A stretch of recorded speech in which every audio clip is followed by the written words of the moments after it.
Hello and welcome to CDS Jugaad से। मैं हूं आपका इंग्लिश मेंटोर पीयूष। हम डिस्कस कर रहे हैं 2020 अप्रैल में आए हुए सेट ए को, जिसमें हमने 30 क्वेश्चंस कर लिए थे, स्पॉटिंग एरर्स किया था, ऑर्डरिंग ऑफ सेंटेंसेस किए थे।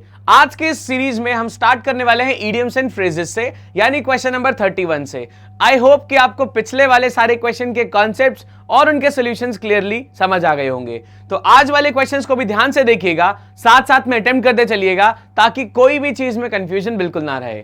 So let's see question number 31 के डायरेक्शंस क्या कह रहे हैं, उसके बाद बात करेंगे क्वेश्चन नंबर 31 से। सबसे पहले डायरेक्शंस में बोल रहा है given below are some idioms and phrases followed by 4 alternative meanings to each. Choose the response A, B, C or D which is the most appropriate expression and mark your response in the answer sheet accordingly. इस तरीके के question कभी कभार दो तरीके से पूछे जाते हैं। कभी आपको सिर्फ ईडियम दिया होता है, जैसे यहां पे अ पेपर टाइगर लिखा है। कभी ऐसा हो सकता था कि एक स्टेटमेंट लिखा हो, एक स्टेटमेंट के बीच में कहीं पे एक ईडियम लिखा हो। आपको उस ईडियम को कैसे समझना होगा, उस स्टेटमेंट के बेसिस पे समझना होगा कि उस ईडियम का मीनिंग क्या निकलना चाहिए। वो वाले कंपैरिजन में, इसके कंपैरिजन में वो वाले क्वेश्चन थोड़े से आसान होते हैं।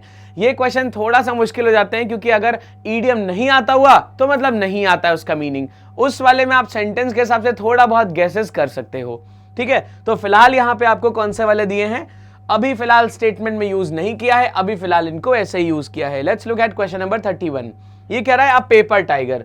जरा अज्यूम करके देखो बेटा, इडियम्स में अगर आपको याद है तभी आप इनके आंसर्स कर सकते हो। सिर्फ ऐसा ही बात नहीं है, बहुत हद तक हम कॉमन सेंस को यूज करके उसका नियर अबाउट मीनिंग भी निकाल सकते हैं। देखिए कैसे, अगर ये लिखा है अ पेपर टाइगर, अब सपोज कर लो एक टाइगर है, ये मेरी ड्राइंग तो बहुत गंदी है, ये मान लो ये टाइगर है और ये पेपर का बना हुआ है, या एक पेपर पे टाइगर बना हुआ है। क्या आप उसको देख के डर जाओगे? नहीं डरेंगे यार, कोई फर्क ही नहीं पड़ेगा हमारे ऊपर। तो ऐसा कोई जो सिर्फ दिखने में कैसा है, टाइगर जैसा है, लेकिन उसका कोई खास इंपैक्ट नहीं पड़ रहा है, उसको बोलते हैं आप पेपर टाइगर। ठीक है, याद रखिए इस चीज को।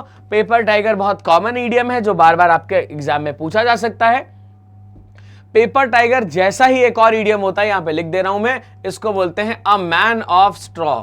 अ मैन ऑफ स्ट्रॉ, STRAW, ये भी बहुत बार पूछा गया है, अ मैन ऑफ स्ट्रॉ। इसका मतलब भी होता है ऐसा कोई आदमी जिसको, जो दिखने में तो है कि हाँ चलो ह्यूमन बीइंग है या कुछ भी है, लेकिन उसकी अपनी इच्छा शक्ति कोई नहीं चलती है। वो बस देखने में ही है कि चलो बढ़िया, एकदम स्टर्डी हट्टा कट्टा आदमी है, बट उसका कोई मानता नहीं है। इसको बोलते हैं पेपर टाइगर या फिर अ मैन ऑफ स्ट्रॉ। चलिए ऑप्शंस पढ़ते हैं। एक कह रहा है पर्सन और organisation that appears powerful but actually is not. Person और organisation that acts like a tiger. देखो बेटा, एक्टिंग नहीं हो रही है यहाँ पे, अपने आप ही आप टाइगर जैसा दिखोगे लेकिन असली में कुछ नहीं कर पाओगे। फिर थर्ड कह रहा है people who campaign for the protection of tigers, एकदम भी नहीं। डी कह रहा है अ डेयर डेविल। अब यहाँ पे डेयर डेविल होने की बात तो बिल्कुल नहीं होगी क्योंकि उल्टा कॉन्टेक्स्ट हो जाएगा।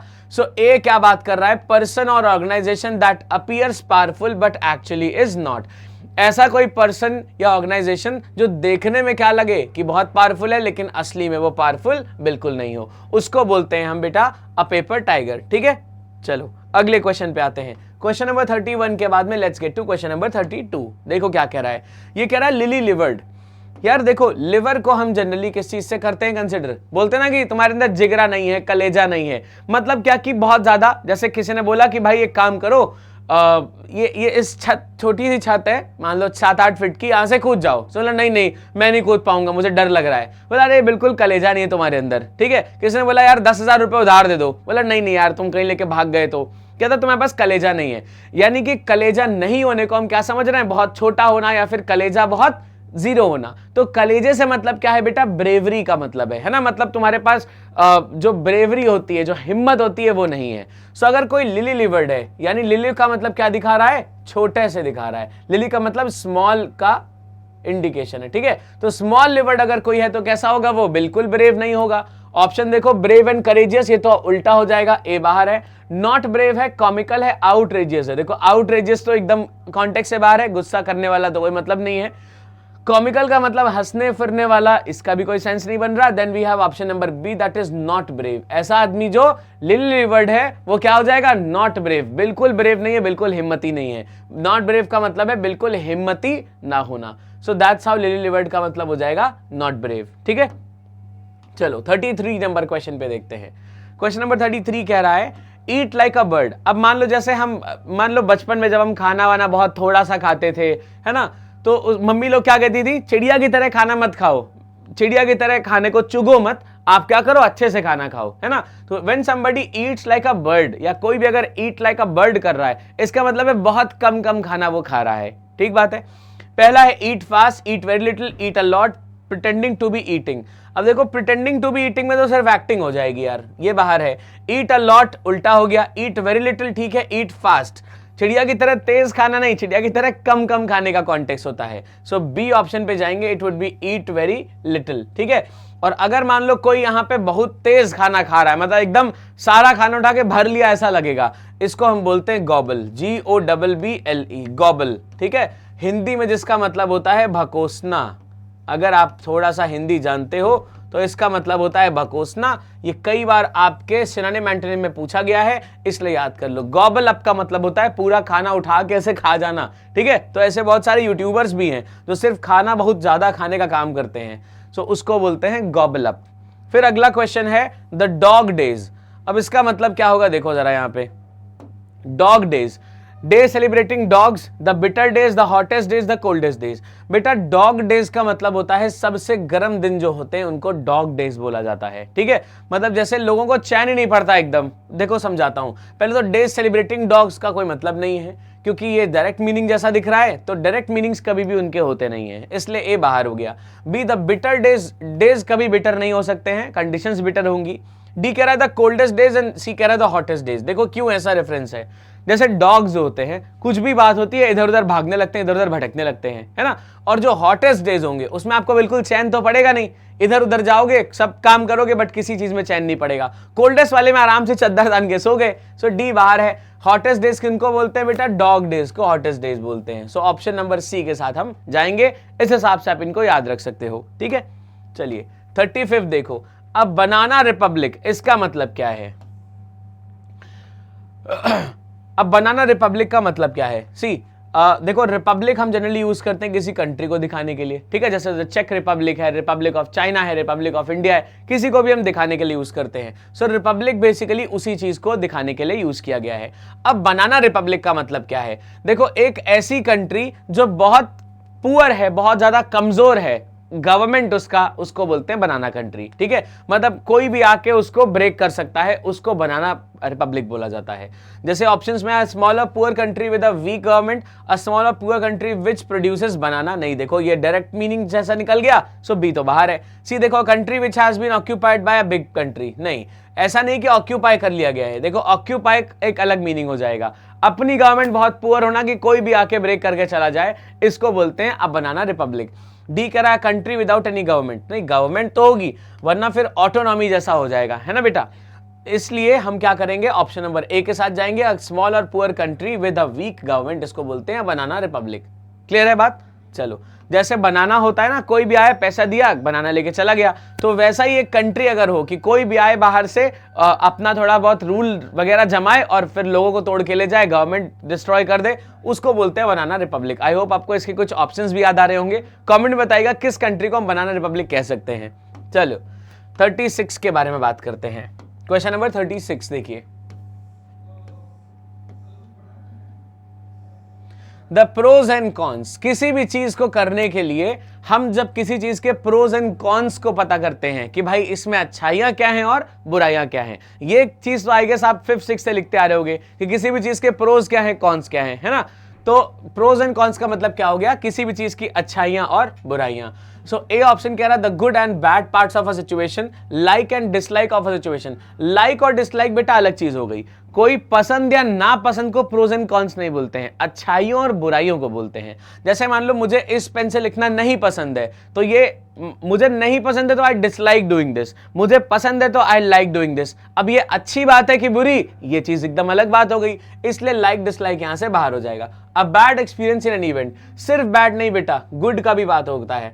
तो डी बोल रहा है good moment of an event, सिर्फ गुड नहीं, बैड और गुड एक साथ जब होता है तब उसको प्रोज और कॉन्स बोलते हैं। मतलब बैड भी पता करना है, गुड भी पता करना है एक साथ। So the good and bad parts of a situation, मतलब option number A would go as the correct answer choice.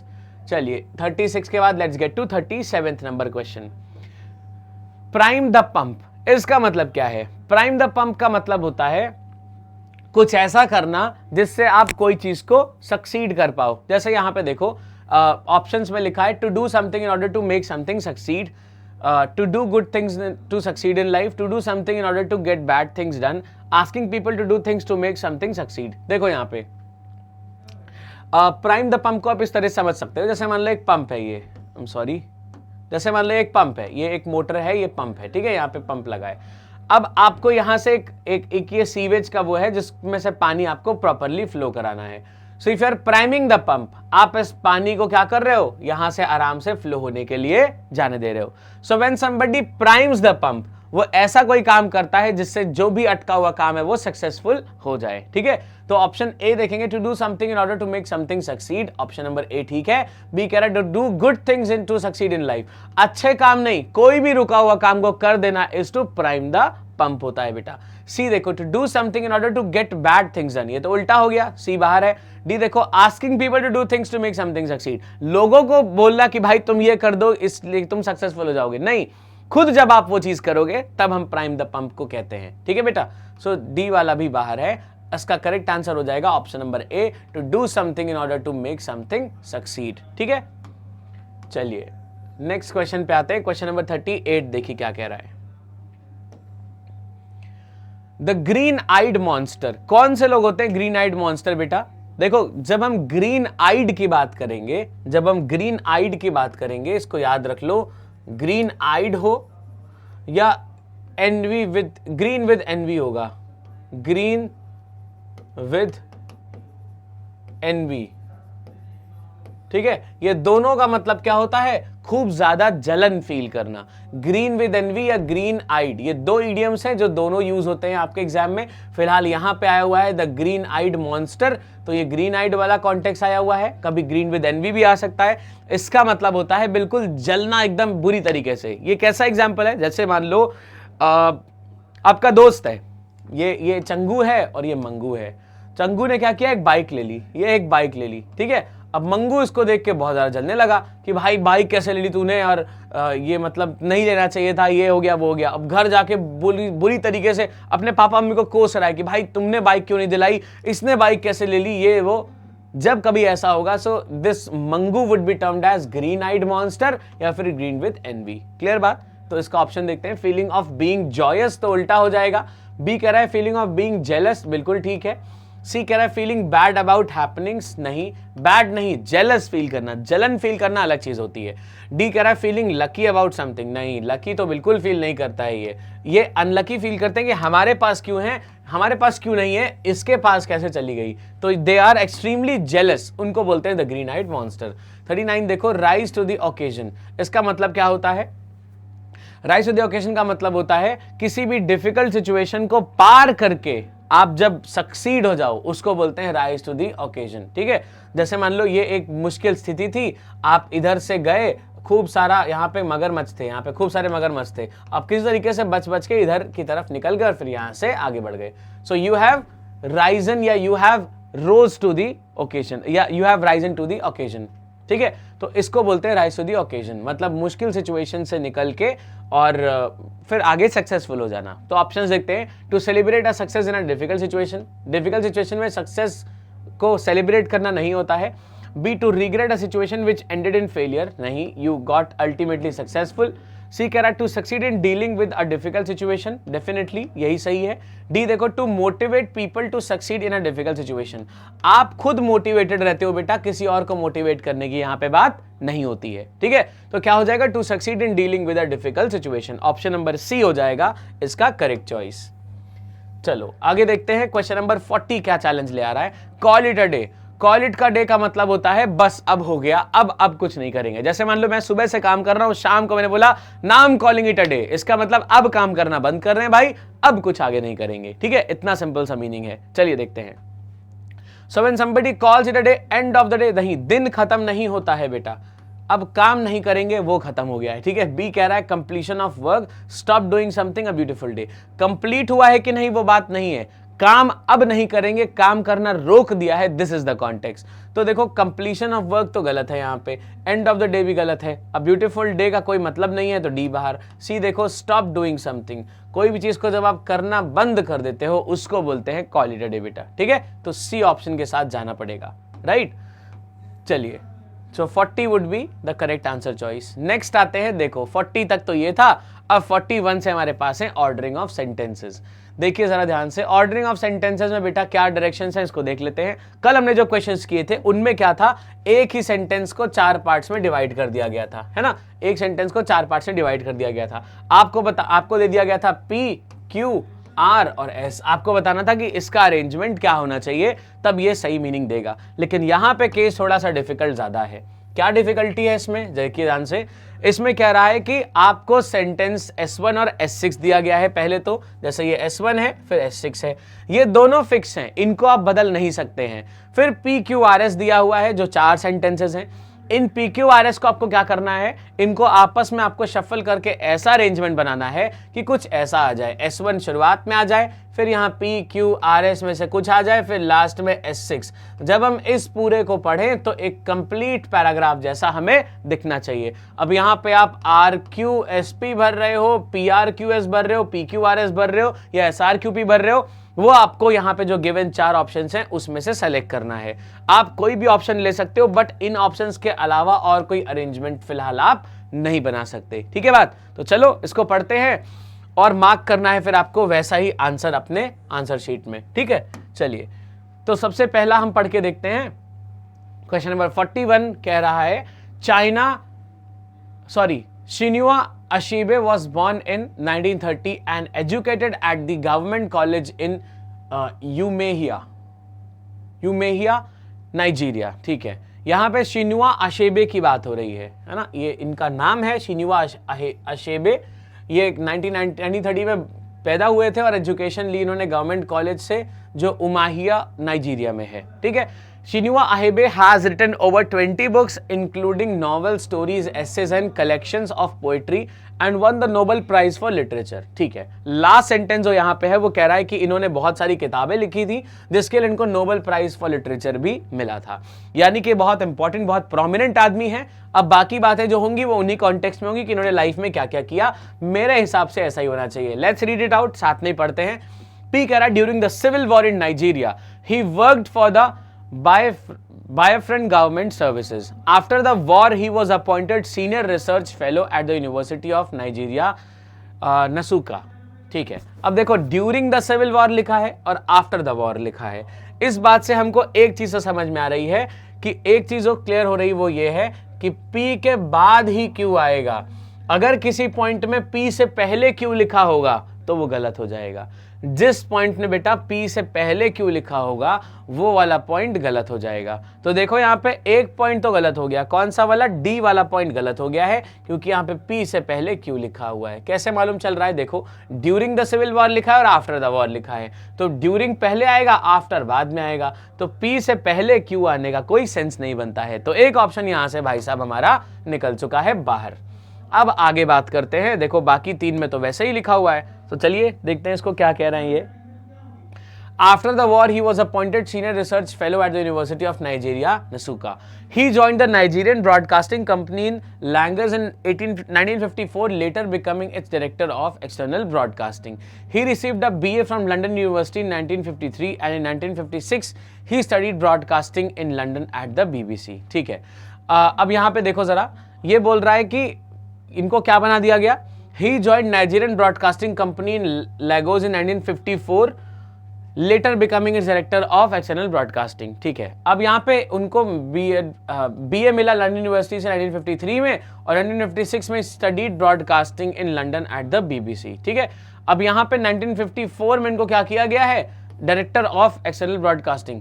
अब यहाँ पे he joined Nigerian broadcasting company in Lagos in 1954, later becoming director of external broadcasting. तो S के साथ में क्या आना चाहिए बेटा, आर आना चाहिए। कैसे मालूम चलेगा, देखो सबसे पहले इन्होंने बीए करा लंदन यूनिवर्सिटी से 1953 में, ठीक है। 1953 में इन्होंने लंदन से बीए किया और 1956 में broadcasting in London at the BBC पढ़ने लग गए, 1956 में ये पढ़ने लग गए, ठीक है।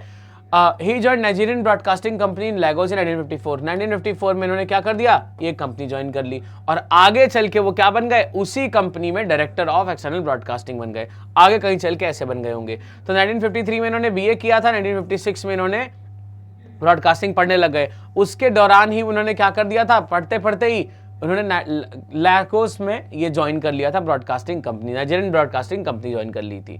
तो सबसे पहले तो बीए करना पड़ेगा, उसके बाद ही वो ज्वाइन कर सकते हैं। ये बात तो कॉमन सेंस से पता चल रही है। और एसआर साथ में भी रहेंगे, ये बात भी मालूम है। लेकिन आर पहले नहीं आ सकता, पहले उनको पढ़ना पड़ेगा लंदन यूनिवर्सिटी से, उसके बाद में नाइजीरियन ब्रॉडकास्टिंग पे वो जाएंगे। सो एस के साथ में आर मुझे चाहिए होगा एज अ गुड पेयर। ठीक है, तो दो चीजें तो हमें यहां से पता चल गई हैं। पहली चीज मालूम चली थी बेटा कि हमको Q से पहले P रखना पड़ेगा, कहीं पे भी आए लेकिन Q से पहले P आएगा। दूसरा हमें पता चल गया कि S के साथ में R चाहिए, ये बात हमको मालूम चल गई। तो दो चीजें यहां से मालूम चलने के बाद अगर हम इसको कनेक्ट करेंगे तो S के साथ में R देखते हैं, देखो A में कनेक्टेड है, S के साथ में R यहां नहीं है, यहां पे R के बाद में S है, देखो R के बाद में S लिखा हुआ है। तो चलो मान लेते हैं कि ये वाला भी करेक्ट हो सकता है। तो दो ऑप्शंस फिलहाल हमारे पास बच रहे हैं, दो सीधा सीधा बाहर हो गए हैं। कौन से वाले, देखिए जरा ध्यान से, आर बाहर हो चुका है, सॉरी डी बाहर हो चुका है और बी बाहर हो चुका है, बी और डी बाहर है।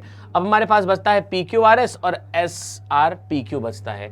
अब देखो यहां पे क्या कह रहा है, during the civil war in Nigeria he work for the Biafran government services. After the war he was appointed senior research fellow in the university of Nigeria Nsukka.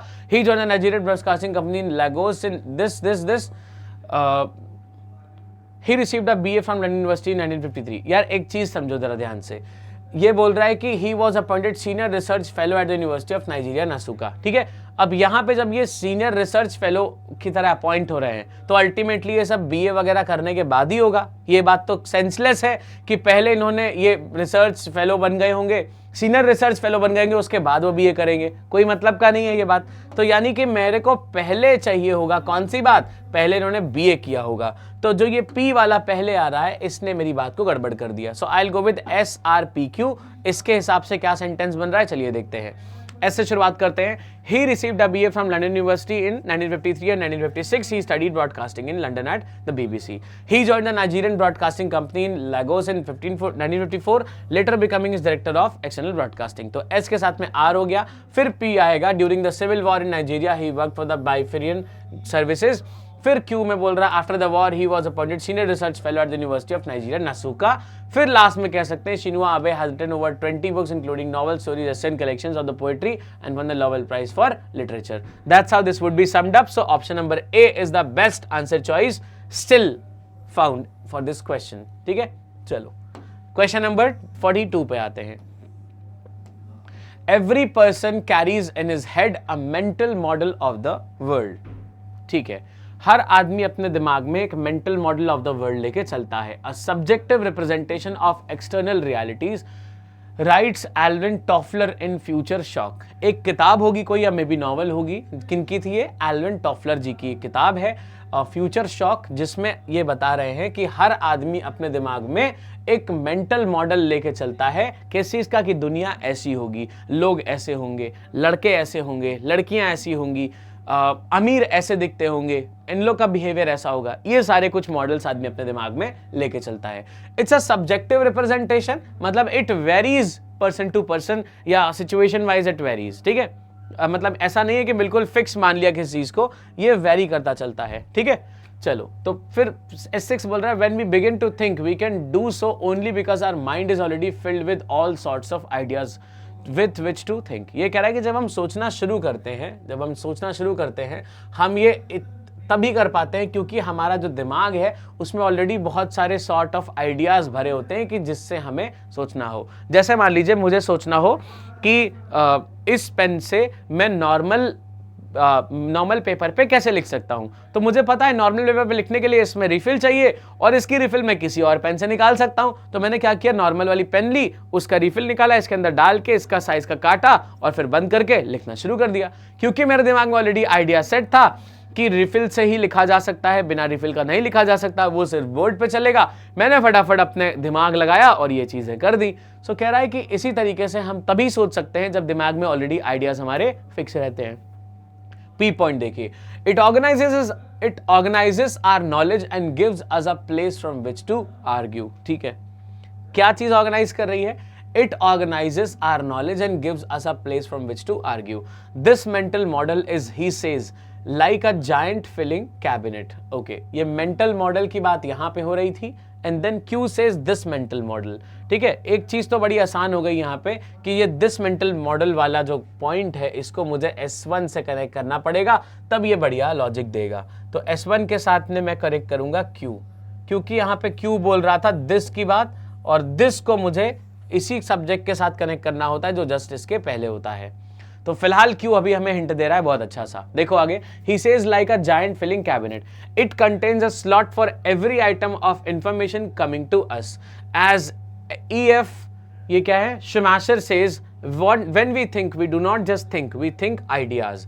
ठीक है, अब जब ये we think ideas की जब ये बात कर रहा है, तब इसको हम यहाँ पे कनेक्ट कर सकते हैं कि भाई जो भी आइडियाज हमारे पास होते हैं, हम जब सोचना शुरू करते हैं तो हम वो तब कर पाते हैं क्योंकि हमारे दिमाग में ऑलरेडी इसी टाइप के आइडियाज भरे होते हैं कि किससे आपको सोचना है. तो देखो S वाला जो पॉइंट है ये बेटा S6 से बिल्कुल बढ़िया तरीके से लिंक हो पा रहा है. S वाला किससे सेंटेंस से लिंक हो रहा है? S6 से, क्योंकि यहाँ पे आइडियाज है और यही वाले आइडियाज S6 में भी बात करी जा रही है. तो हमें दो कनेक्शंस मिले हैं. फिलहाल Q से स्टार्टिंग है हमारे पास में और S6 के पहले S है, ये चीज हमें मालूम चल पा रही है. ठीक है, अब देखो अगर मान लो मैं Q से कनेक्ट करने की कोशिश करता हूं तो मेरे पास सिर्फ एक ही पॉइंट बच रहा है. देखो A B D बाहर हो जा रहा है. ठीक है, A B D बाहर है, कैसे मालूम चलेगा? This mental model. अब अगर मान लो मैं दिस मेंटल मॉडल को इस S1 के साथ नहीं कनेक्ट करता हूं तो दिस वाला जो वर्ड है, दिस जो है, ये कहीं कनेक्ट नहीं हो पाएगा क्योंकि मेंटल मॉडल यही डिस्कस था. इसी वजह से मुझे S1 के साथ में Q रखना पड़ेगा, दिस मेंटल मॉडल. ठीक है, तो QRPS के साथ मुझे जाना पड़ेगा. देखो S खत्म भी कर रहा था, यहाँ पे भी खत्म कर रहा है, और Q से हम शुरुआत कर रहे हैं. So it would be option number C. But let's read out C पहले, इसके पहले कि हम इसको आंसर की तरह माने. सो QRPS पढ़ते हैं. Q कह रहा है this mental model is, he says, like a giant filing cabinet. ठीक है, S के Q के बाद में R पढ़ना पड़ेगा. It contains a slot for every item of information coming to us. अब देखो कैबिनेट जो होगा उसमें सबके लिए स्लॉट्स होंगे, बिल्कुल बात सही है. It contains में it क्या है? कैबिनेट है. Cabinet contains a slot for every item in information coming to us. ठीक है, Q के साथ में R बढ़िया है. फिर P पढ़ते हैं. It organizes our knowledge and gives us a place from which to argue. ठीक है, उस कैबिनेट से आपको क्या मिल जाएगा? उस स्लॉट में हर चीज के लिए आपके पास में एक इंफॉर्मेशन होगी किस बारे में आपको तर्क करना है. फिर लास्ट में आप बोलोगे S as EF Schumacher says, when we think, we do not just think, we think ideas. है ना, जब हम सोच रहे होते हैं तो हम सिर्फ कुछ सोचते नहीं है, हम कुछ आइडिया सोच रहे होते हैं और वो आइडियाज उस स्लॉट में से आते हैं जो ये कैबिनेट्स में बने होते हैं. When we begin to think, we can do only because our mind is already filled with all sorts of ideas with which to think. So इस हिसाब से ऑप्शन नंबर C बनता है इकलौता करेक्ट आंसर चॉइस. चलिए question number 42 के बाद में लेट्स गेट टू 43 वाला question. Biology is the study of life in its entirety. Okay, पूरी तरीके से बायोलॉजी क्या है? स्टडी ऑफ लाइफ है. किसी भी चीज के जीवन के बारे में जब आप पढ़ते हैं उसको बायोलॉजी कहते हैं. ठीक है, प्लांट्स के बारे में पढ़ेंगे आप तो उसको बॉटनी कहते हैं. जब आप एनिमल्स के बारे में पढ़ेंगे तो उसको जूलॉजी कहते हैं. S6 कह रहा है classical descriptive and clueless biology found a theoretical framework in the evolutionary theory of Darwin. Darwin ji का नाम बहुत ज्यादा पॉपुलर है, अगर इनकी थ्योरी के बारे में बात करेंगे तो बहुत टाइम लग जाएगा. Let's consider classical descriptive and clueless biology found a theoretical framework in the evolutionary theory of Darwin. जो क्लासिकल डिस्क्रिप्शन हो सकता था या क्लूलेस बायोलॉजी हो सकती थी कि कैसे कैसे चीज़ों का ओरिजिन हुआ है, कैसे कैसे कुछ बॉडी पार्ट धीरे धीरे गायब होते चले गए हैं, वो सारी चीज़ें जो थी वो प्रॉपरली फ्रेमवर्क करके किसने समझाया? थ्योरी ऑफ डार्विन में हमें देखने के लिए मिल जाती हैं. ठीक है, चलो P पढ़ते हैं. In later years the focus was physiology and internal morphology or anatomy. ठीक है, इन लेटर ईयर्स. अब लेटर ईयर्स का मतलब है बाद वाले ईयर्स. ठीक है, तो लेटर मतलब जो बाद में करेंगे. Darwinian ideas of evolution by natural selection change the perception completely. Okay, किसी भी चीज का परसेप्शन ये चेंज हो रहा है. The growth of biology as a natural science during the last 1000 years is interesting from many points of view. One feature of this growth is changing emphasis from mere description of the life forms to identification and classification of all recorded living forms. ठीक है, अब यहाँ पे biology is the study of life in its entirety हो गया है। ठीक है, अब आगे जो भी पॉइंट इसको कंटिन्यू करेगा वो पॉइंट कोशिश करेगा कि इसी बायोलॉजी वाले कॉन्टेक्स्ट को ही आगे बढ़ाए, क्योंकि यहां पे देखो डार्विन का आइडिया जो एवोल्यूशन का था, ये लेटर ईयर्स की बात कर रहा है, मतलब पहले यहां पे कोई और ईयर्स की बात करनी पड़ेगी। सो पी स्टार्टिंग के पॉइंट से, क्यू स्टार्टिंग के पॉइंट से बाहर हो जाता है। The growth of biology as a natural science during the last 1000 years. अब यहाँ पे हम बायोलॉजी की स्टडी के बारे में बात कर रहे हैं कि पढ़ाई पूरी तरीके से जो लाइफ को कनेक्ट करती है वो बायोलॉजी है। अब अगर हम आर को कनेक्ट करेंगे so it gives a sense the growth of biology इस तरीके से। One feature of this growth is, अब देखो द ग्रोथ ऑफ बायोलॉजी की बात पहले बायोलॉजी की बात करी, फिर ग्रोथ ऑफ बायोलॉजी की बात करी है, फिर one feature of this growth की बात करी है। अगर आप ध्यान से इस चीज को समझो बेटा तो ये क्या कह रहा है, द ग्रोथ ऑफ बायोलॉजी, और फिर लास्ट में बोल रहा है दिस ग्रोथ। दिस ग्रोथ का मतलब है इसके जस्ट पहले आप ग्रोथ बताओ। तो एक चीज तो मालूम चल गई है कि आर के साथ में एस मुझे एज अ कनेक्शन चाहिए ही चाहिए, ये बात तो फिक्स हो गई। क्या मालूम चल रहा है, आर के साथ कनेक्शन एस का चाहिए। अब जिधर जिधर आर एस नहीं दिख रहा है उसको बाहर करते हैं जरा। तो आर एस यहां पे बच रहा है, इधर आर एस नहीं है, देखो ये गड़बड़ हो गया, इधर भी आर एस नहीं है, ये भी गड़बड़ हो गया, इधर आर एस है, पी क्यू आर एस ही लिख दिया इन्होंने, है ना, इधर आर एस पी क्यू है। तो देखो यहाँ पे पी क्यू पहले लिखा है, यहाँ पे पी क्यू बाद में लिखा है, यहाँ पे आर एस पहले लिखा है, यहाँ पे आर एस बाद में लिखा है। तो पी क्यू आर एस हो सकता है या आर एस पी क्यू हो सकता है, इस बारे में बात करनी पड़ेगी। तो यहाँ पे यार ये बड़ा सिंपल सा क्वेश्चन हो जाता है, देखो जरा ध्यान से अगर आप, तो ये बहुत इजीली आपसे आंसर हो जाएगा। देखिए अगर हम बात करें कि biology is the study of life in it's entirely, ठीक है, एंटायरिटी, तो S1 के बाद अगर मैं P लगाऊंगा तो in later years the focus was physiology and internal morphology of anatomy. अब यहाँ पे हमेशा से ऐसा ही रहा है, लेटर ईयर्स की बात हम कब करने लगेंगे, जब ऐसा लिखा हो कि शुरुआती साल में बहुत टाइम में क्या हो रहा था, चीजें किस तरीके से चल रही थी, दूसरे कॉन्टेक्स्ट में चल रही थी। अब यहाँ पे फिजियोलॉजी, मॉर्फोलॉजी और एनाटॉमी हो गया है, लेकिन ऐसा कहीं तो कहा नहीं जा रहा है, मतलब S1 के साथ P फिक्स नहीं हो पाएगा, इसलिए D ऑप्शन बाहर होता है। RSPQ यानी ऑप्शन नंबर A के साथ हमें जाना पड़ेगा किसी भी कॉन्टेक्स्ट में, ठीक है बेटा। चलो सो RSPQ को हम मानते हैं इसका correct answer, that is option number A, ठीक है। चलिए सो 43 वाला क्वेश्चन जाएगा ऑप्शन नंबर A के साथ में बेटा, ठीक है। चलो अगला क्वेश्चन नंबर 44 देखा जाए। 44 कह रहा है biology is the youngest of the formalised disciplines of natural science. फिर से बायोलॉजी वाला है, कोई बात नहीं, चलो देखो, biology is the youngest of the formalised disciplines of natural science. Life expectancy of human beings has dramatically changed over the years.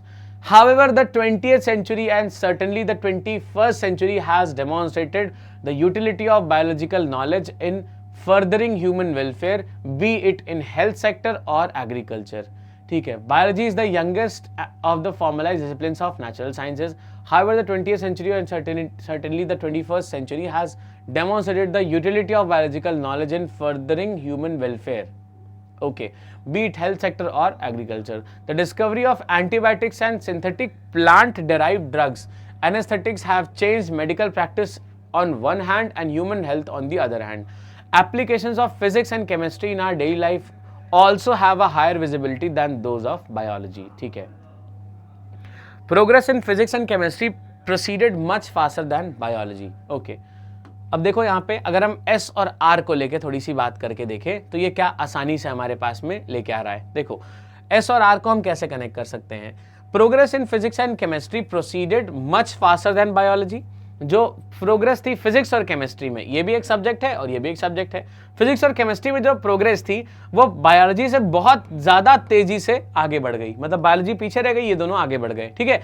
Application of physics and chemistry in our daily life also have a higher visibility than those of biology. ये पहले ही progress कर रहे थे और फिर बोल रहा है इनका जो एप्लीकेशन था, मतलब अप्लाई कर करके चीजों को जो हम आगे बढ़ाते जा रहे थे, वो भी हमेशा रियल लाइफ में किससे ज्यादा आगे रहा, बायोलॉजी से। तो S पहले आएगा, R इसके बाद में आ जाएगा, ये बात तो फिक्स हो गई।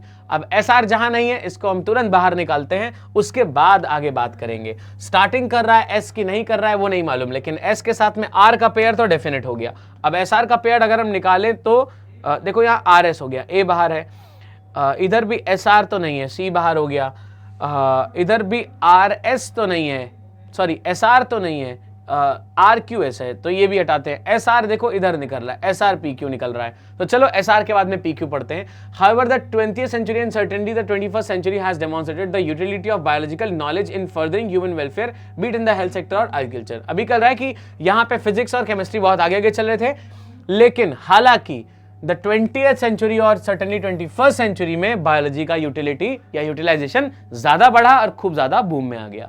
तो आर एस के बाद में आ जाएगा पी और फिर लास्ट में आ जाएंगे भाई साहब Q. The discovery of antibiotics and synthetic plant derived drugs aesthetics have changed medical practice on one hand and human health on the other hand. फिर लास्ट में आएगा यहाँ पे life expectancy of human beings has dramatically changed over the years. ठीक है, क्योंकि यहाँ पे ह्यूमन हेल्थ की बात हो रही है, मेडिकल प्रैक्टिस ह्यूमन हेल्थ की बात हो रही है। जब हेल्थ की बात होगी तो डेफिनेटली लाइफ एक्सपेक्टेंसी की बात भी होने लगेगी कि मतलब कितना ज्यादा दिन तक जी पा रहा है। सो ये हैम्पर कब कर रहा है, जब ये जो बायोलॉजी है इसको बहुत ज्यादा इंपॉर्टेंस या तवज्जो मिलने लगा है। तो इसका अरेंजमेंट हो जाएगा, एस के बाद में आर लेंगे, फिर आएगा पी, देन हमारे पास क्यू आ जाएगा। सो एस आर पी क्यू मतलब ऑप्शन नंबर डी यहाँ पे करेक्ट आंसर हो जाएगा। आसान था क्वेश्चन। चलिए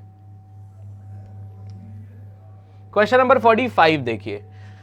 People in society need many goods and services in their everyday life, including food, clothing, shelter, transport, etc. People in society need many goods and services in their everyday life, including food, clothing, shelter, transport, etc. ठीक है, society में जो लोग होते हैं उनको ये सारी चीजें चाहिए होती हैं। The teacher in the local school has the skills required to impart education to the students। ठीक है, जो टीचर होता है लोकल स्कूल्स में उसके पास उतनी स्किल्स होती हैं जो रिक्वायर्ड होती हैं बच्चों को एजुकेशन देने के लिए, है ना। पी बोल रहा है a weaver may have some yarn, some cotton and other instrument required for weaving cloths. ठीक है, a family farm may own a plot of land, some grains farming implements, maybe a pair of bullocks and also the labor services of the family members। ठीक है, every individual has some amount of the goods and services that one would like to use। In fact, the list of goods and services that any individual needs is so large that no individual in society to begin with has all the things one needs। ठीक है, ठीक है, तो are और S में से 2 points ऐसे निकल रहे हैं जो डायरेक्टली लिंक कर पा रहे हैं। पी और क्यू एकदम इंडिपेंडेंटली बात कर रहे हैं जो S6 से कहीं ना कहीं लिंक्ड है। देखो वीवर के पास जो बुनने वाले होते हैं उनके पास यान होता है, कॉटन होता है, इंस्ट्रूमेंट्स होते हैं। ठीक है, क्यू कह रहा है फैमिली फार्म में एक प्लॉट होता है, ग्रेन्स होते हैं, फार्मिंग इंप्लीमेंट्स होते हैं, फार्मिंग इंप्लीमेंट करते हैं। ठीक है, तो पी और क्यू किसके कॉन्टेक्स्ट में बात कर रहे हैं, S6 के बारे में बात कर रहे हैं। लेकिन आर और एस किसके कॉन्टेक्स्ट में बात कर रहा है, people in society need many goods and services. People जो सोसाइटी में होते हैं उनको बहुत सारी गुड्स और सर्विसेज चाहिए होती हैं उनके एवरीडे लाइफ में, food, clothing, shelter, transport etcetera. अब आर या एस में से कोई एक पॉइंट होगा जो हम किसके साथ कनेक्ट कर देंगे बेटा, S1 के साथ में। तो S1 के साथ में या तो R हो पाएगा या तो S1 के साथ में S हो जाएगा। ये बात तो फिक्स मालूम चल रही है क्योंकि Q और P क्या कर रहे हैं, S6 के कॉन्टेक्स्ट की बात कर रहे हैं। तो देखो R, every individual has some amount of the goods and services that one would like to use. हो सकता है ये in fact the list of goods and services, देखो in fact the list of goods and services that any individual needs, okay, is so large that no individual in society to begin with has all the things one needs। अब देखो यहाँ पे ये क्या कह रहा है, people in society needs many good things, goods and services। ठीक है, अब ये कह रहा है इनफैक्ट गुड्स और सर्विसेज जो उसको जरूरत होती हैं, यहाँ पे जो नीड्स लिखा है इससे हम कनेक्ट करेंगे किस चीज को, जो यहाँ पे नीड है। ठीक है बेटा, जो भी किसी को चाहिए होती है वो इतना लार्ज होता है कि कोई भी इंडिविजुअल के पास में सारी चीजें उसके नीड्स की नहीं होती हैं। तो सेंटेंस नंबर 16 कर रहा है नीड पे बात करके, एस कह रहा है कि इनफैक्ट इतनी ज्यादा चीजों की नीड होती है कि किसी के पास भी सारी चीजें नहीं होती हैं। ठीक है, अब अगर हम इन दोनों को कनेक्ट करके देखें तो क्या मालूम चल रहा है हमें, जरा देखिए ध्यान से।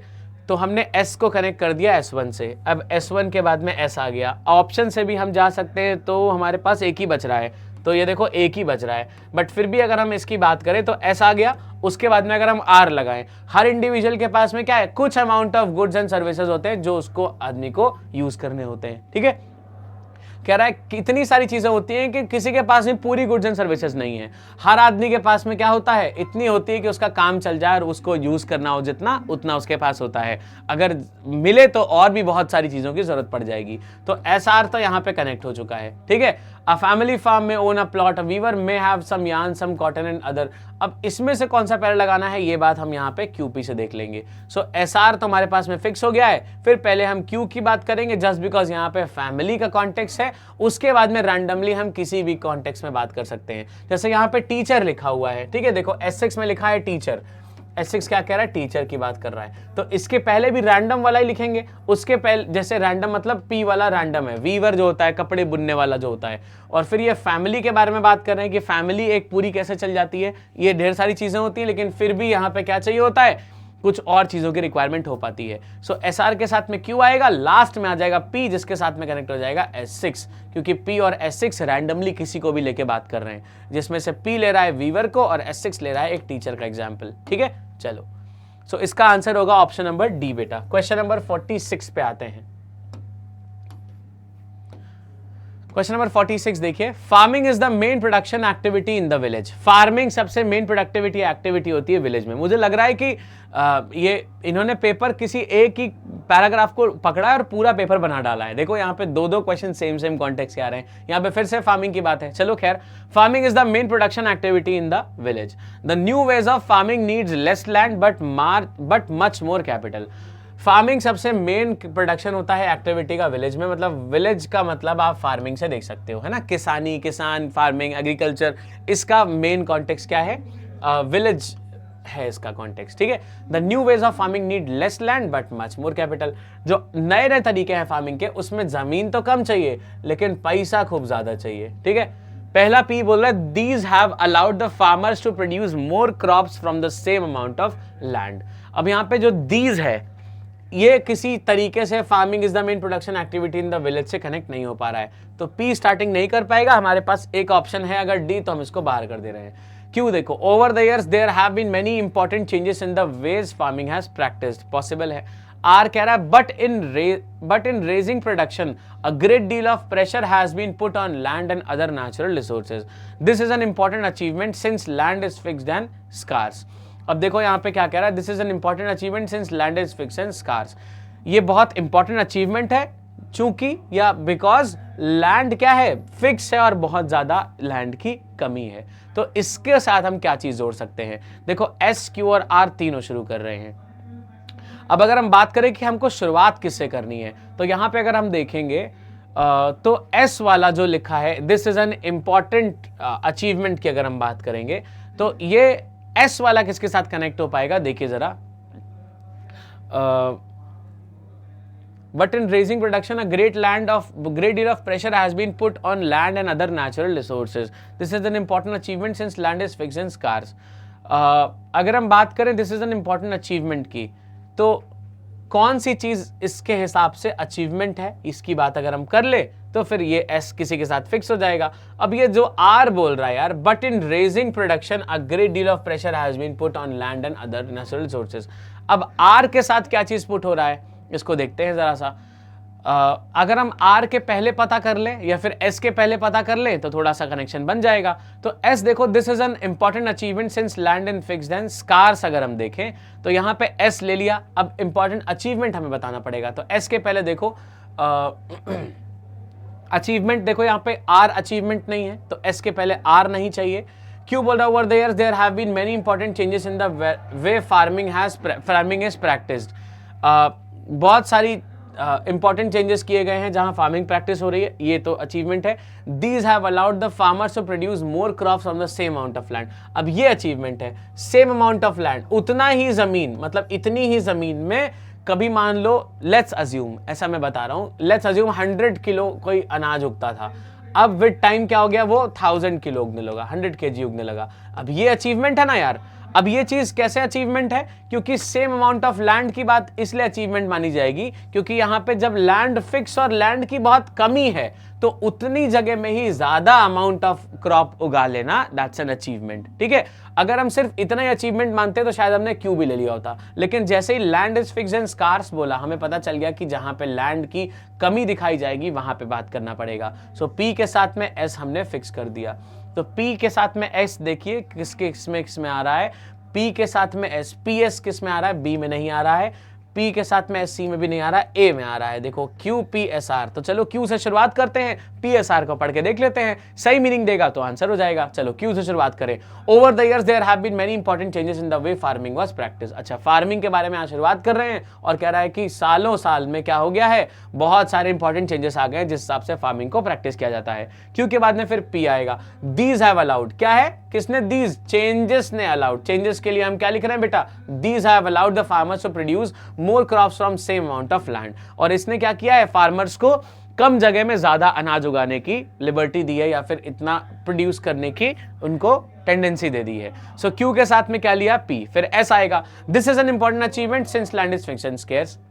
अब लैंड बहुत कम है, बहुत ज्यादा कमी है, बहुत ज्यादा फिक्स लैंड है, तो इसलिए इसको अचीवमेंट की तरह मान सकते हैं कि भाई बहुत बड़ा काम कर दिया ये। फिर लास्ट में आ जाएगा क्यू जो कह रहा है over the years there have been many important changes in the way farming was practised. R, but in raising production a great deal of pressure has been put on land and other natural resources। लेकिन production बढ़ा तो दिया, उसके हिसाब से बहुत ज्यादा pressure दे दिया गया है लैंड और अदर नेचुरल रिसोर्सेज पे। The new ways of farming needs less land but much more capital. और प्रेशर क्या है कि फार्मिंग को लेस लैंड तो चाहिए लेकिन खूब ढेर सारा कैपिटल चाहिए होगा, मतलब पैसा खूब सारा चाहिए होगा। कौन सा option, option A, QPSR is the only correct choice that we can take. ठीक है, चलिए 46 के बाद लेट्स गेट टू 47 नंबर वाला question. Britain was the first country to experience modern industrialisation. Britain पहला कंट्री था जो मॉडर्न इंडस्ट्रियलाइजेशन को एक्सपीरियंस करता है। ठीक है, चलो, Britain was the first country to experience modern industrialisation. This gave people a wider choice for ways to spend their earnings and expand the market for the sale of goods। ठीक, this gave people a wider choice for ways to spend their earnings and expanded the market for sale of goods। अब अगर हम एक चीज का hint देख लें यहाँ पे, ये कह रहा है this gave people a wider choice for ways to spend their earnings and expanded the market for their sale of goods। इसमें जो this लिखा हुआ है इसने काफी अच्छा हिंट दिया है हमें कि आपको एक हिंट हम दे रहे हैं, चाहे आप इसको कर पाओ चाहे ना कर पाओ। अब ये हिंट अगर हमें दिस मालूम चल जाए कि किस चीज ने लोगों को वाइडर चॉइस ऑफ वेज दिया है, तब हम एग्जैक्टली इस चीज पे आ सकते हैं। मतलब सेंटेंस नंबर 6 से अगर हम किसी को फिक्स कर दें तब इस चीज को हम एग्जैक्टली आंसर पे ले पाएंगे। So let's read it out. P कह रहा है this meant that the kingdom had common laws, a single currency and a market that was not fragmented by local authorities and uneven taxation। ठीक है, it had been politically stable since the 17th century with England, Wales and Scotland unified under a monarchy। By then a large section of the people received their income in the form of wages and salaries than in goods। अच्छा, by the end of the 17th century money has widely used as a medium to exchange। अगर इस चीज को ध्यान से पढ़ो आप तो ये बोल रहा है by then a large section of the people receive their income in the form of wages and salaries then in goods. पहले क्या होता था, लोगों को गुड्स दिया जाता था, सैलरी जैसे सैलरी नहीं दी, सैलरी की जगह पे क्या देते थे, गुड्स देते थे, है ना, कोई सामान दे दिया। और ये सामान देने के भी पहले इन लोगों को नमक दिया जाता था। सी, नमक इज सॉल्ट, SALT। इसी सॉल्ट से ही जो वर्ड बना है दैट इज सैलरी, SALARY, जो सैलरी बना है। तभी अगर आपने हिंदी की कहावत सुना हो, बोलते हैं तुमने मेरा नमक खाया है, इसका मतलब होता है मैंने तुम्हें पाला है या फिर मैंने तुम्हें जॉब दी थी जब तुम्हारे पास कुछ नहीं था। सो salary is derived from salt. तो पहले सॉल्ट देते थे, फिर चीजें देने लगे, मतलब गुड्स देने लगे। फिर ये कह रहा है कि उस टाइम तक लार्ज सेक्शन ऑफ पीपल को इनकम के फॉर्म में पैसा दिया जाने लगा, सैलरी दी जाने लगी, गुड्स नहीं दिया जाने लगा। अब अगर हम आर को देखें तो ये RS6 के हिसाब से फिट हो रहा है यार। This gave people a wider choice for ways to spend their earnings and expanded the market for the sale of goods. और इसकी वजह से क्या हुआ, लोगों के पास में ज्यादा चॉइस हो गई कि हम क्या क्या खरीद सकते हैं। अगर जैसे गुड्स दे दी तो जो दिया है उसी को यूज करना पड़ेगा। अब यहाँ पे this gave people a wider choice for ways to spend their earnings. अब किस हिसाब से हमको अपनी जो कमाई है उसको खर्च करना है, उसके लिए बहुत सारे चॉइस है, क्योंकि अब हमको पैसा मिल रहा है, अब हमको वेज मिल रही है। ठीक है, expanded for market of goods. तो S6 के साथ में हम R को फिक्स कर सकते हैं बेटा, तो S6 के साथ में R को हम फिक्स कर सकते हैं, R और S6। अब देखते हैं यहाँ पे R के लिए क्या क्या खत्म हो रहा है। 2 पॉइंट्स देखो हमारे पास में बाहर निकल गए, जो P से खत्म हो रहे थे वो बाहर निकल गए। QPSR बच रहा है और PSQR बच रहा है। 2 ऑप्शंस हमारे पास में बच रहे हैं, दोनों को पढ़ लेते हैं। अगर इसमें से कोई बन गया बात तो बहुत अच्छी बात है, नहीं बना तो वापस आ जाएंगे, इसको पढ़ लेंगे। चलो देखते हैं QPSR को पढ़ के। तो QP है और PS है, चलो देखते हैं QP सेंस बना रहा है या PS। पहले S1 पढ़ेंगे। Britain was the first country to experience modern industrialisation. फिर पढ़ते हैं Q, it had been politically stable. It क्या है? Britain. It had been politically stable since the 17th century with England, Wales and Scotland unified under a monarchy. यार Q तो बढ़िया starting कर रहा है। फिर पी देखते हैं। This meant that kingdom had common laws, single currency and market that was not fragmented by local authorities and uneven taxation. बिल्कुल क्यू के साथ में पी एकदम परफेक्ट पेयर है। बट लेट्स रीड पी के साथ में एस। देखो, this meant that the kingdom had common laws, single currency. अब देखो यहाँ पे यार ये जो बोल रहा है, this meant that the kingdom had common laws. Common laws किसके समान में कॉमन है नहीं मालूम चल रहा अभी, क्योंकि जब पहले मैं बताऊंगा कि किस तरीके से आया था। देखो यहाँ पे इंग्लैंड के साथ में वेल्स और स्कॉटलैंड के साथ में यूनिफाइड अगर होगा तब तो कॉमन लॉज होंगे ना। अब एकदम से कॉमन लॉज के बारे में बात कर दिया तो किससे कॉमन है नहीं मालूम, अभी किसी का जिक्र ही नहीं किया, तो यानी कि पी को हम शुरुआत S1 के साथ नहीं रख सकते। So B is out, it should be QPSR। तो क्यू में यहाँ पे वेल्स, इंग्लैंड और स्कॉटलैंड के साथ में इन्होंने पॉलिटिकली स्टेबिलिटी बनाई, पॉलिटिकल स्टेबिलिटी। उसके बाद में पी बनाया, इसके मतलब यहाँ पे कॉमन लॉज लिए, सिंगल करेंसी चलाई, मार्केट को बनाया जो fragmented bye local authorities and uneven taxation से वो नहीं था, क्यू के साथ में पी लिया। फिर एस आ रहा है। By the end of the 17th century money was widely used in the medium of exchange. और 17th सेंचुरी के एंड तक मनी को मीडियम ऑफ एक्सचेंज बना दिया गया, मतलब तब बार्टर सिस्टम को खत्म कर दिया गया। और बाय देन, और तब तक क्या किया, a large section of the people receive their income in the form of wages and salaries then in goods. और उसके बाद क्या हुआ, लोगों को सैलरी देने जाने लगी, गुड्स को एक्सचेंज में ना देने की बजाय अब उनको सैलरी देते थे। तो उससे क्या हुआ, लोगों की परचेजिंग पावर बढ़ गई, लोगों ने अपना स्पेंड करने का जो नजरिया था या जो कैपेसिटी थी उसको बढ़ा लिया धीरे धीरे, क्योंकि पैसे होंगे तभी आदमी स्पेंड करेगा। सो इस हिसाब से this would be arranged as QPSR, मतलब option number A is the correct choice to go with. चलते हैं नेक्स्ट क्वेश्चन पे, क्वेश्चन नंबर 48 देखते हैं। 48 कह रहा है, for several million years humans lived by hunting wild animals and gathering wild plants, right? For several million years humans lived by hunting wild animals and gathering wild plants। इन्हीं को हम बेटा Hunter gatherers कहा करते थे, अगर आपको याद हो तो several million years तक ह्यूमंस कैसे रहे, हंटिंग गैदरिंग में, ठीक है, रहते रहे। S6 कह रहा है, as a result condition was favorable for the growth of grasses such as wild barley and wheat। Result की तरह क्या हुआ, कंडीशंस फेवरेबल हो गई, मतलब टेम्परेचर जब बहुत ज्यादा चेंज हुआ था तो कंडीशंस फेवरेबल हो गई, जिससे ग्रासेस उगाई और बार्ले और वीट जैसे क्रॉप्स वहां पे उगाए थे, जिसको लोगों ने फिर धीरे धीरे खाना शुरू कर दिया था। ठीक है, चलो ये शुरुआत कर रहा है और ये करेगा खत्म। अब बाकी देखते हैं PQRS क्या कर रहा है। This led to the development of farming and pastoralism as a way of life. अभी this led to the development of, अभी अगर हम बात करें कि S1 में जो कॉन्टेक्स्ट है उसके साथ क्या हम P को कनेक्ट कर सकते हैं, तो ये बात बिल्कुल गलत कही जाएगी। ठीक है, this led to the development of farming and pastoralism as a way of life. अभी फिलहाल यहाँ पे ऐसा कुछ भी नहीं हो रहा है। क्यों बोल रहा है, this change took place because the last ice age came to an end about 13,000 years ago with the warmer wetter conditions prevailed। This change took place, ठीक है। Then between 10,000 to 4,500 years ago people in different parts of the world learned to domesticate certain plants and animals। The shift from foraging to farming was a major turning point in the human history। ठीक है, The shift from foraging to farming was a major turning point। अगर आपने NCERT पढ़ी है तो आपको मालूम चलेगा कि ये किस कॉन्टेक्स्ट में बात कर रहे हैं। ठीक है बेटा, अब यहाँ पे मिलियन ईयर्स तक ह्यूमंस ने कैसे रहे, हंटिंग और गैदरिंग पे रहे। ठीक है, अब इसके बारे में हम आ रहे हैं वापस डिसेंडिंग ऑर्डर में। देखो 13,000 साल पहले लिखा है, 10,000 और 4500 साल पहले का लिखा हुआ है, तो किस वाले के हिसाब से जाएंगे तो ये सही माना जाएगा। Let's look at this. अभी कह रहा है, क्यों कह रहा है, this change took place because the last ice age came to an end about 13,000 years ago and with warmer wetter conditions prevailed. अब ये दिस चेंज जो बोला जा रहा है, अभी तक यहाँ पे फिलहाल कोई चेंज की बात नहीं हुई है, तो क्यों फिलहाल चेंज को नहीं ला पाएगा। हो सकता है जो 13,000 साल लिखा है ये कहीं बीच में आके कोई कनेक्शन बना रहा हो, तो इस फर्स्ट के बाद में क्यों तो नहीं आ पाएगा। ठीक है, तो क्यों फिलहाल स्टार्टिंग के कॉन्टेक्स्ट से बाहर हो गया। कोई ऑप्शन है, या बिल्कुल ए ऑप्शन बाहर हो गया। फिर देखते हैं, this led to the development of farming and pastoralism as a way of life. अब यहाँ पे आराम से लोग हंटिंग कर रहे हैं, गैदरिंग कर रहे हैं, तो इससे तो डेवलपमेंट ऑफ फार्मिंग नहीं बन पा रहा है, तो मतलब पी भी स्टार्टिंग नहीं कर रहा है, तो पी वाला ऑप्शन है क्या हमारे पास, सी ऑप्शन बाहर हो जाता है। आर देखो, then between 10,000 and 4,500 years ago people in different parts of the world learned to domesticate certain plants and animals. Million साल तक क्या करते थे? हंटिंग और गैदरिंग करते थे।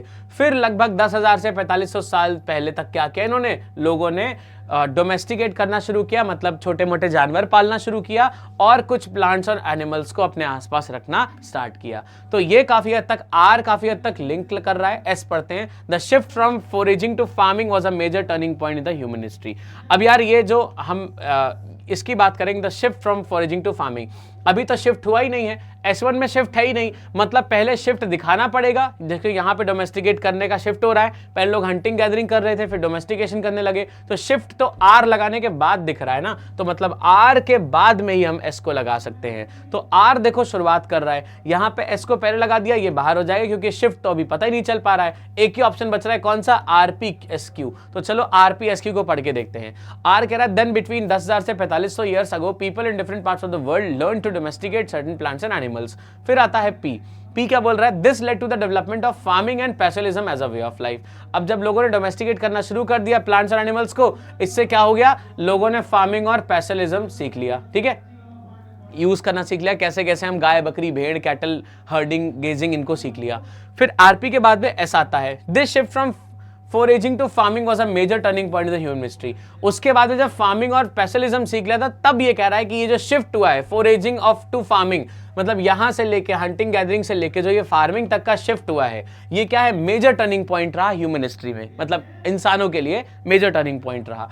अब यहां पे क्या कह रहा है, ये चेंज इसलिए आया, this change took place because last ice age came to an end about 13,000 साल पहले and with the warmer wetter conditions prevailed. ये चेंज क्यों आया? क्योंकि 13,000 साल पहले ऐसा कुछ आइस एज क्या हुआ था, लास्ट आइस एज आई, उसके बाद में आइस खत्म होने लगी धीरे धीरे या मेल्ट होने लगी, तो कंडीशंस वार्म हो गई, गर्म हो गई, जो ह्यूमंस के लिए थोड़ी सी बेनिफिशियल हो गई। तो 13,000 साल पहले ऐसा हुआ था, तो 3,000 या लगभग 1,000 12,000 साल पहले का यहाँ पे कुछ कॉन्टेक्स्ट है, यहाँ पे 10,000 लिखा है, तो 12,000 साल पहले क्या हुआ था, लगभग चीजें थोड़ी थोड़ी नॉर्मल या वेट वार्म होने लगी थी, जिसकी वजह से ये सारी चीजें कंडीशंस अप्लाई हो पाई। सो इसका अरेंजमेंट करेंगे, पहले आर से करेंगे, फिर पी पे जाएंगे, फिर आएंगे एस पे एंड देन लास्ट में क्यू पे जाएंगे, फिर लास्ट में जो क्यू के बाद में S6 है वो कह रहा है as a result conditions were favourable for the growth of grasses such as wild barley and wheat. और तब ये सारे ग्रासेस उगने लगे, बार्ले व्हीट होने लगा, लोग उसको खाने लगे और फिर फार्मिंग बहुत ज्यादा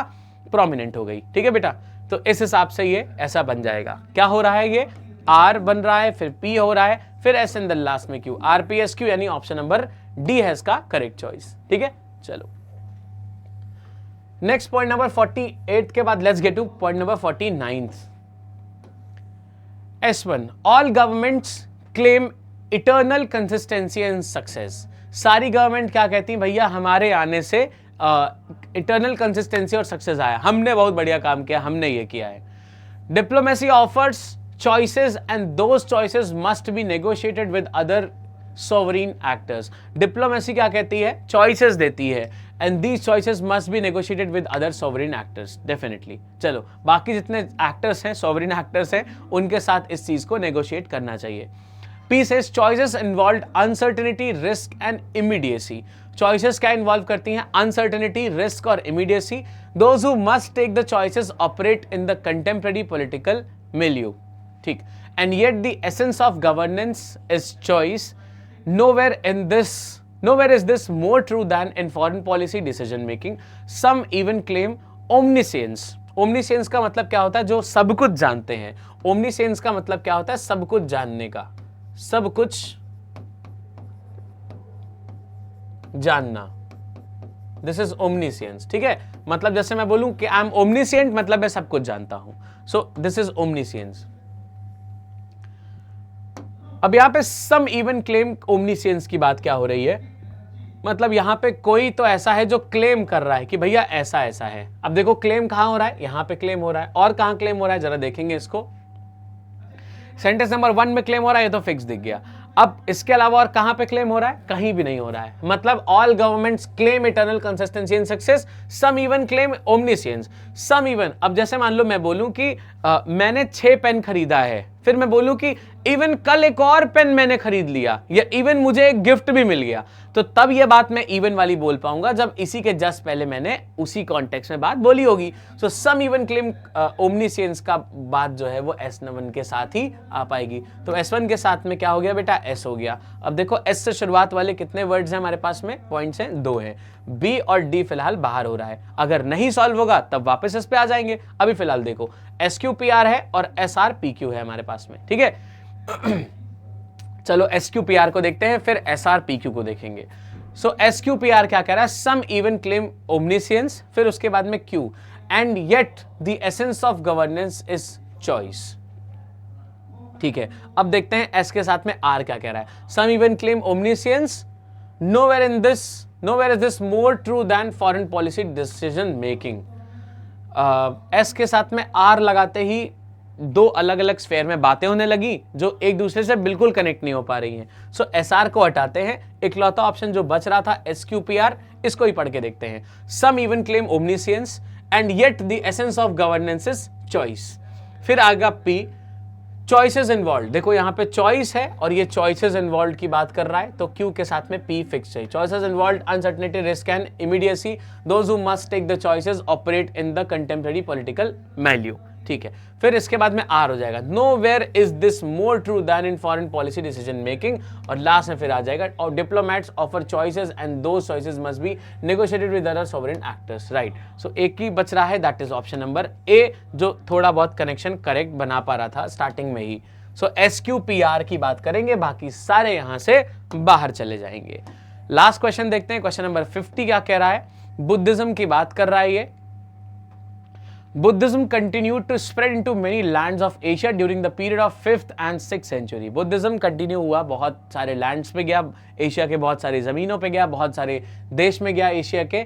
5th और 6th सेंचुरी में बहुत जगह पे स्प्रेड हुआ, बहुत जगह पे कॉमनली फैल गया। सेंटेंस नंबर 6 कह रहा है, he translated several scriptural commentaries into Pali and wrote a work called the Vishuddhimagga, which soon attained the status of a classical work on Theravada doctrine and meditation। ठीक है, अब यहाँ पे इन्होंने क्या टेक्स्ट लिखा था, उसको किस में, स्क्रिप्ट में मतलब पाली लैंग्वेज में कन्वर्ट किया और फिर एक अपना कुछ लिखा जिसको हम क्या बोलते हैं, विशुद्धिमग्गा बोलते हैं, which soon attained the status of a classical work, जिसको क्लासिकल वर्क बोल दिया गया, ऑन थेरावेदा डॉक्ट्रिन और मेडिटेशन पे लिखा था इन्होंने। ठीक है, तो ये बुद्धिज्म के टेक्स्ट को प्रोमिनेंसी मिल रही है। पी कह रहा, while this can be understood as a part of a larger processes of cultivated interaction, especially trade, a key role was played by monks। जब तक ये चीज समझा जा रहा था, while this can be understood as a part of larger processes of cultural interaction, especially trade, a key role was played by monks।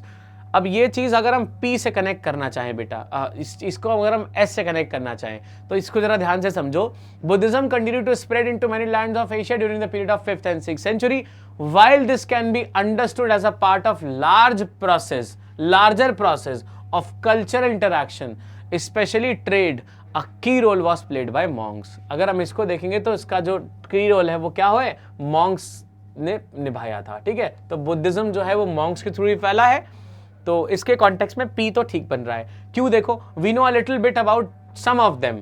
अभी some of them कौन है नहीं मालूम है, some of them का मतलब है इसके पहले हम लोगों की बात करेंगे। सो Q इसके साथ में एग्जैक्टली शुरुआत नहीं कर सकता क्योंकि अभी नहीं मालूम है कि ये some of them कौन है। तो Q वाला पॉइंट जो स्टार्टिंग कर रहा है, B को यहां से बाहर भगा देते हैं बेटा। ठीक है बात, चलो R देखो, Buddhism had made its way to Sri Lanka many countries earlier during the time of Ashoka and thriving a Buddhist community soon took root. ठीक है, R स्टार्टिंग कर सकता है। In the 5th century the monk Buddhaghosa travel to Sri Lanka. ठीक है, अब यहाँ पे देखो, in the 15th century the monk Buddhaghosa travel to Sri Lanka है और R बोल रहा है Buddhism had made its way to Sri Lanka many centuries earlier during the time of Ashoka and thriving Buddhist community soon took root. अब यहाँ पे देखो S और R की अगर हम बात करें तो इन दोनों में श्रीलंका जाने की बात हो रही है ना, श्रीलंका जाने की बात हो रही है। लेकिन अगर आप देखोगे तो यहाँ पे बिल्कुल अलग अलग कॉन्टेक्स्ट में दोनों बात कर रहे हैं, तो ऐसा हम नहीं कर सकते कि S और R को हम एक साथ ही रख दें, ये ऐसा बिल्कुल भी नहीं सोचिएगा। क्योंकि यहाँ पे देखो श्रीलंका जा रहा है कोई 5th century में, बुद्ध, ये एक मॉन्क जा रहा है बुद्ध घोस्ट, ये बुद्ध घोष जा रहे हैं और यहाँ पे बुद्धिज्म श्रीलंका पहुंच चुका था। तो एक आदमी का जाना और पूरा एक कल्चर को वहां पे या एक रिलीजन पूरा स्प्रेड हो जाना, ये दोनों चीजें अलग अलग है ना। Many centuries earlier during the time of Ashoka and thriving a Buddhist community soon took root. ठीक है, दोनों बातें अलग अलग हैं। अगर हम शुरुआत करना चाहें इस चीज का तो कौन से वाले से कर सकते हैं, इसको जरा देखो यहाँ पे। Buddhism continue to spread into many lands of Asia during the period of 5th and 6th century. ठीक है, अब इसके बाद में अगर हम कनेक्ट करना चाहें, Buddhism had made its way to Sri Lanka many centuries earlier. अब देखो, अगर हम ये बात करें पूरे लैंड में एशिया के फैल गया था, बुद्धिज्म यहाँ पे श्रीलंका में आ रहा है स्पेसिफिकली, यहाँ पे भी श्रीलंका में आ रहा है स्पेसिफिकली, तो ये बहुत ज्यादा स्पेसिफिक होके बात कर रहे हैं, है ना। अब देखते हैं आरएस को अगर हम साथ में भी रखेंगे तो भी ये बहुत ज्यादा स्पेसिफिक है। तो ठीक है, शुरुआत करते हैं किसी और से। While this can be understood as a part of larger process of cultural interaction, especially a trade key role was played by monks। अब अगर आप ध्यान से देखो तो ये जो some of them लिखा है, इसको आप किसी और से कनेक्ट ही नहीं कर पाओगे, क्योंकि और कहीं पे monks वगैरह या प्लूरल कॉन्टेक्स्ट में लिखा ही नहीं गया है। तो Q के साथ में P कनेक्ट होना चाहिए, ये बात तो मुझे फिक्स मालूम चल गई। अब Q के साथ में P मैंने किया फिक्स, सॉरी P के बाद में Q किया मैंने फिक्स, QP नहीं बेटा, PQ, P पहले फॉलोड बाय Q, PQ तो फिक्स हो गया। अब P के साथ में Q जहां जहां नहीं है उसको तुरंत हम बाहर निकालते हैं। तो देखो इधर P के बाद में Q नहीं है, P के पहले Q है, ये बाहर हो जाएगा। इधर भी PQ है, इधर PQ नहीं है, तो D बाहर हो गया। C वाला एक बार पढ़ के देखते हैं PQRS क्या बोल रहा है। देखो, while this can be understood as a part of larger process of cultural interaction, especially trade, a key role was played by monks। अब ये monks को कनेक्ट कर दिया some of them। ठीक है, we know little bit about some of them, but there must have been countries, countless men whose commitment to the Buddhist path gave them the courage to determination to ये क्या है, persevere in the face of the long hard journey to India and back। ठीक है, Buddhism had made its way to Sri Lanka many centuries earlier during the time of Ashoka, and a thriving Buddhist community soon took root। तो PQRS के लिए PQR तो पढ़ लिया, फिर S बोल रहा है in the 5th century the monk Buddha goes travel to Sri Lanka. अब ये यहां तक पहले ही आ चुका था, धीरे धीरे बेस बन चुका था श्रीलंका में, और 5th सेंचुरी में जो बुद्धा घोष थे ये कहां पहुंच गए, श्रीलंका में पहुंचे, तो इस चीज को और थोड़ा सा स्ट्रॉन्ग कर दिया गया। सो PQRS इसका एग्जैक्ट अरेंजमेंट बनेगा, बिकॉज बाकी सारे में से कोई भी स्टार्टिंग नहीं कर पा रहे हैं, तो it would be option number C that gets as the correct choice for this question. ठीक है, तो 50th वाला क्वेश्चन जाएगा बेटा ऑप्शन नंबर C के साथ में, तभी ये करेक्ट माना जाएगा। राइट, तो आज के लिए इतने क्वेश्चंस रखते हैं, नेक्स्ट क्लास में डिस्कस करेंगे और कुछ नए टाइप के क्वेश्चंस। आपको एक नया टाइप का क्वेश्चन देखने के लिए मिलेगा इस वाले पेपर में, जिसमें हम सेंटेंस को ज्वाइन करेंगे, दो सेंटेंसेस को ज्वाइन किया जाता है। एग्जाम्पल के लिए मैं बोल दूं, मैं पार्टी में नहीं आ सकता, मेरे पापा पार्टी में आने की इजाजत नहीं देंगे, मैं पार्टी में नहीं आ पाऊंगा। ये दो सेंटेंसेस हैं, तो यहां पे मुझे इसको ज्वाइन करने के लिए क्या चाहिए, इसलिए चाहिए। मैं पार्टी में नहीं आ पाऊंगा क्योंकि मेरे पापा मुझे इजाजत नहीं देंगे, इसलिए मैं पार्टी में नहीं आ पाऊंगा। यहां पे दो सेंटेंसेस ज्वाइन करने के लिए मुझे इसलिए चाहिए था। तो ऐसे दो सेंटेंसेस आपको दिए होंगे, आपको उनका कॉन्टेक्स्ट समझना होगा और बताना होगा या देखना होगा कि किस वर्ड से ये दोनों सेंटेंसेस आपस में ज्वाइन हो जा रहे हैं। तो इसको बोलते हैं कॉम्बिनेशन ऑफ सेंटेंसेस, या कॉम्प्लेक्स करना सेंटेंस को, या फिर ट्रांसफॉर्म करना सेंटेंस को। अलग अलग नाम से इनको जाना जाता है। तो ये वाले क्वेश्चंस भी नए देखे गए थे, करेंगे अगली क्लास में। तब तक के लिए मिलते हैं, जय हिंद।